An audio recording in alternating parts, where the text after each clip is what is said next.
दोस्तों आज की इस वीडियो में हम इंग्लिश लिटरेचर की एक और ज़रूरी एज को डिस्कस करने वाले हैं जिसका नाम है रोमांटिक एज। इस एज की शुरुआत 1798 से मानी जाती है जब विलियम वर्ड्सवर्थ और एस टी कॉलरेज ने अपने एक वर्क लिरिकल बैलेड को पब्लिश किया। लिरिकल बैलेड को 1798 में पब्लिश किया गया था और इसकी पब्लिकेशन डेट के साथ ही रोमांटिक एज की शुरुआत मानी जाती है। इस एज में जितने भी पोइट्स थे उन्होंने नेचर के एलिमेंट्स को अपने वर्क्स में इंक्लूड किया। उन्होंने नेचर पे लिखना शुरू किया। उन्होंने नेचर पे क्यों लिखना शुरू किया? क्योंकि इस एज में इंडस्ट्रियल रिवॉल्यूशन की शुरुआत हो चुकी थी। ज़्यादा से ज़्यादा इंडस्ट्रीज जो हैं वो सेटअप की जा रही थी और ज़्यादा इंडस्ट्रीज सेटअप होने की वजह से लोग रूरल एरियाज से अर्बन एरियाज में यानी कि गांव से शहरों की तरफ मूव करने लगे थे, जिसकी वजह से वो ज़्यादा पैसा कमाने के चक्कर में, ज़्यादा ग्रोथ के चक्कर में नेचर से डाइवर्ट हो गए थे। इसलिए इन पोइट्स ने नेचर के एलिमेंट्स को अपने वर्क्स में इंक्लूड किया और टोटली जितने भी पोइट्स थे उन्होंने सब ने नेचर पे लिखना शुरू कर दिया।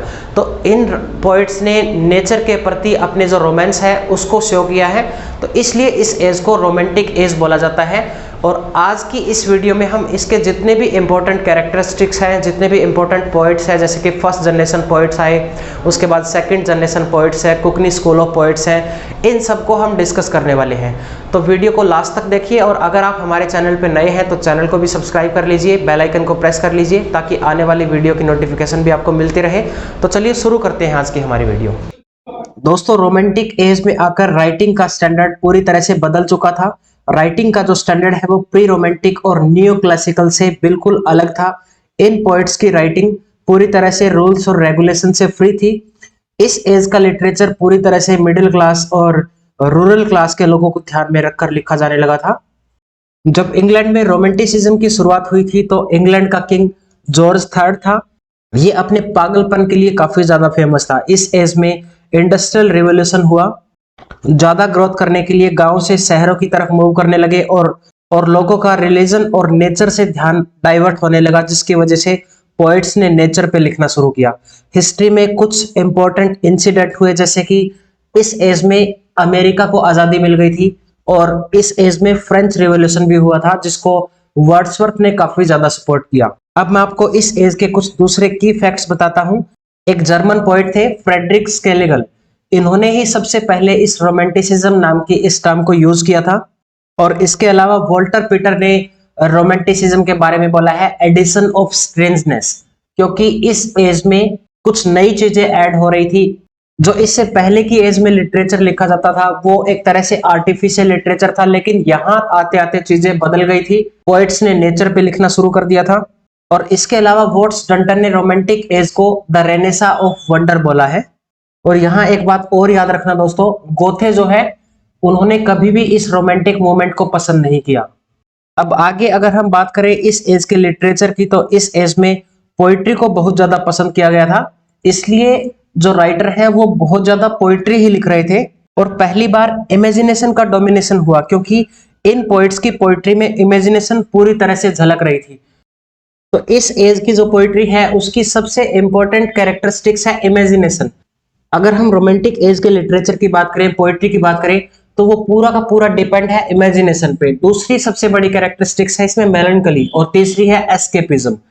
आगे हम पोइट के बारे में डिस्कस कर लेते हैं। इस एज के जो पोइट हैं उनको दो पार्ट में डिवाइड किया गया है, दो जनरेशन में डिवाइड किया गया है। फर्स्ट जनरेशन पोइट जिनको लेग पोइट बोला जाता है।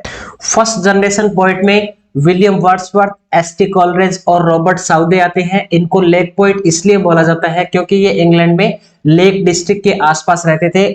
जहां पे ये रहते थे वहां पे काफी सारी झीलें थी, इसलिए इनको लेक पोइट बोला जाता है। और दूसरी जनरेशन के जो पोइट थे वो थे लॉर्ड बायरन, पीबी शेली और जॉन कीट्स। और इसी एज में पोइट का एक और ग्रुप था जिसको कुकनी स्कूल ऑफ पोइट बोलते हैं। इस टर्म को ब्लैकवुड मैगजीन में रिकॉर्ड किया गया है। स्पेशली इस टर्म को लेके कुछ पोइट्स पे अटैक किया गया है, जैसे कि ले हंट, विलियम हैजलिट और जॉन कीट्स।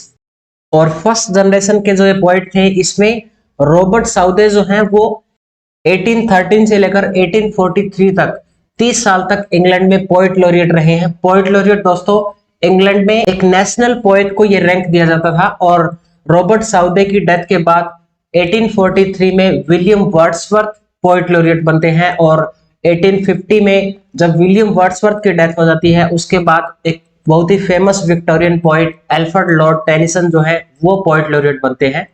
अगर हम कुछ पर्टिकुलर राइटर्स की बात करें तो विलियम वर्ड्सवर्थ जो है वो फादर फिगर माने जाते हैं रोमांटिक एज की, इसलिए वर्ड्सवर्थ को नेचर पोइट कंसीडर किया जाता है।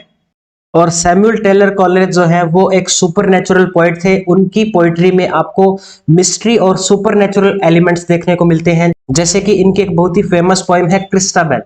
और साउदे की राइटिंग में मिस्ट्री और मिथ के बारे में है कि ये चीजें किस तरह से ह्यूमन लाइफ से जुड़ी हुई है। और इसके अलावा सैली और बायरन, इन दोनों को रिवोल्यूशनरी पोइट माना जाता है। इनका मानना था कि नेचर रिवोल्यूशन लेके आती है, ये नेचर को क्रिएटर और डिस्ट्रॉयर मानते थे। इसके बाद आते हैं जॉन कीट्स। कीट्स को लोगों ने बहुत ज्यादा पसंद क्यों किया है, क्योंकि कीट्स के अलावा जो भी दूसरे पोइट्स थे वो किसी न किसी रीजन से नेचर से प्यार करते थे, बट कीट्स नेचर से शेक ऑफ लव, मतलब बिना किसी रीजन से ही प्यार करते थे। जैसे कि लिटरेचर में दूसरे पोएट्स और राइटर्स के बारे में आपने पढ़ा होगा कि मोस्टली जो है वो स्प्रिंग सीजन के बारे में लिखते हैं। इसके पीछे का रीजन ये है कि उनका मानना था कि स्प्रिंग सीजन जो है वो बर्थ का सीजन है, इसमें नई कोपले आती है, नए फूल खिलते हैं। बट कीट्स जो है वो ओटम पे लिख रहे हैं, वो ओटम से भी प्यार करते हैं, इसलिए कीट्स को लोगों ने बहुत ज्यादा पसंद किया है, क्योंकि वो नेचर से बिना किसी रीजन के प्यार करते थे। और इस एज के बारे में एक बात और यहाँ पे मैं ऐड कर रहा हूँ, वो पहले मैं आपको बताना भूल गया था। एसटी कोलरिज और जो रॉबर्ट साउदे हैं, ये कुछ इनलाइटनमेंट थिंकर जैसे कि Immanuel Kant, Gotthold Lessing, Friedrich Schiller, इन राइटर से काफी ज्यादा इन्फ्लुएंस थे। इसलिए एसटी कोलरिज ने इंग्लैंड में एक यूटोपियन सोसाइटी बनाने का प्रयास किया था, और उस सोसाइटी का नाम था पेंटिसोक्रेसी सोसाइटी। ये एक यूटोपियन सोसाइटी को एस्टेब्लिश करना चाहते थे। यूटोपिया का मतलब होता है एक ऐसी सोसाइटी जो पूरी तरह से समृद्ध हो और खुशहाल हो, जहां पे गलत कुछ भी ना हो और ना ही कुछ भी बुरा हो। एसटी कोलरिज और रॉबर्ट साउदे के साथ साथ 5 और लोग शामिल थे इस पेंटिसोक्रेसी सोसाइटी को एस्टेब्लिश करने में, बट वो इस सोसाइटी को एस्टेब्लिश नहीं कर पाए।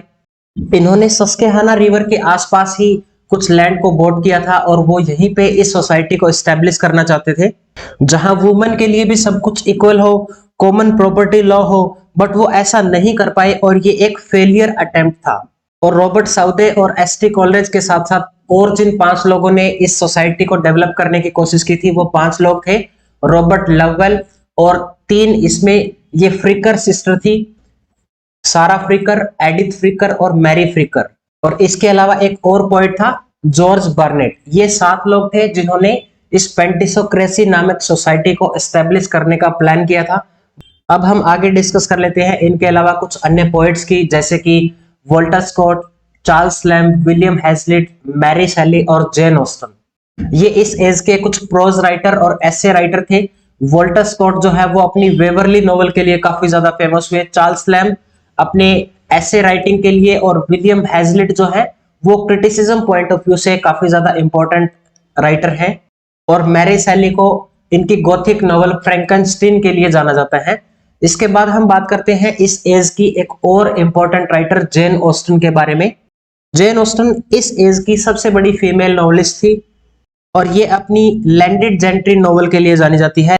लैंडेड जेंट्री नॉवल जो है वो रिच क्लास के फार्मर और लैंडलॉर्ड जो है, जो सिटी लाइफ से या अर्बन लाइफ से काफी दूर होते हैं, उनकी लाइफ से ये डील करती है।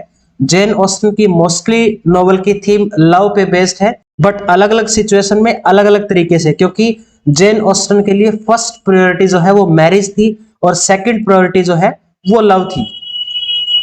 इनकी कुछ नॉवल है, जैसे कि सेंस एंड सेंसिबिलिटी को 1811 में पब्लिश किया गया, और इसके बाद Pride and Prejudice, then Mansfield Park, Emma, Persuasion and Northanger Abbey, इन दोनों को 1817 में पब्लिश किया गया था। जेन ऑस्टन की ये 6 नॉवल बहुत ही फेमस हुई, जिसकी वजह से जेन ऑस्टन को काफी ज्यादा फेम मिला। तो दोस्तों ये सब पोएट्स और राइटर्स आते हैं रोमांटिक एज में।